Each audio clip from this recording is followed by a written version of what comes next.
Good evening. We're live on Peter Street, where some refugees and asylum seekers remain desperate in their search for a shelter space.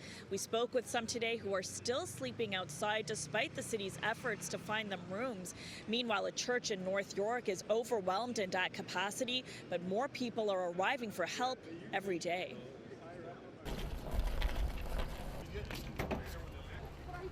A group of 24 refugees are embarking on their next journey, boarding a TTC bus with their belongings that will take them to shelter spaces and hotel rooms across the city.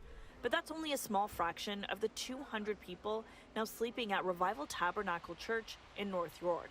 Everybody wants to be the one chosen to go, and so we're dealing with a lot of emotional, issues at the moment. The church that has offered them refuge for the past week now at capacity, but more people are arriving every day. There's a constant rotation of those who are getting homes and those that are still coming. So we had 4 pregnant women in that space. The operation inside is extensive, volunteers mobilizing overnight. My chicken is ready. Fresh breakfasts, lunches, and dinners are being served daily, and every room is now filled with cots donated by Global Medic to get everybody off the floors. For us to be delivering our cots is like, it's a stopgap. We're going to do it. We want to help the people, but the city has these agencies that have this level of support that it should be deploying. Are you feeling a little bit overwhelmed a week into this now?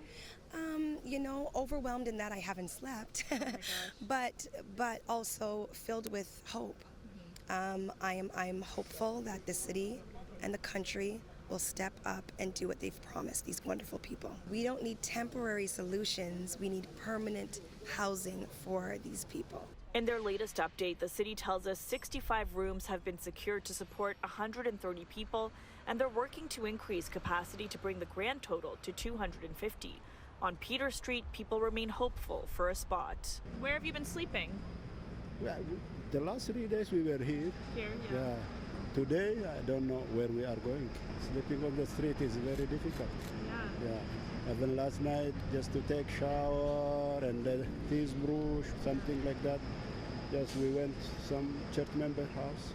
I was expecting Canada is big country and everything is available. But all of that is still unsustainable. It really requires a permanent pathway to housing.